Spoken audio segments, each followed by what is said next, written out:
حضور صلی اللہ علیہ وآلہ وسلم نے ارشاد فرمایا، قیامت کے دن جب کوئی سایہ نہیں ہوگا، 7 اشخاص کو اللہ تبارک و تعالیٰ اپنے عرش کا ٹھنڈا سایہ نصیب فرمائے گا۔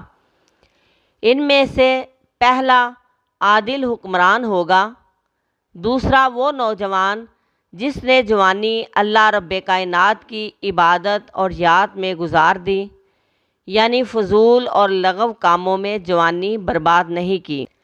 تیسرا وہ شخص جس کا دل مسجد کے ساتھ لگتا ہے، یعنی اللہ کے گھر سے پیار۔ چوتھا وہ شخص کہ جو 2 لوگ اللہ کے لیے پیار کرتے ہیں اور اللہ کے لیے آپس میں جدا ہوتے ہیں، یعنی میل ملاپ میں ذاتی غرض نہیں رکھتے۔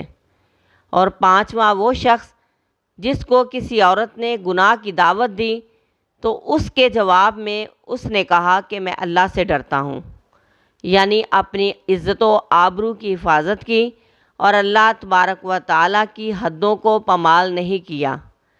چھٹا وہ شخص کہ جس نے مخفی انداز سے صدقہ کیا کہ جو دائیں ہاتھ نے خرچ کیا بائیں کو اس کی خبر نہ ہوئی۔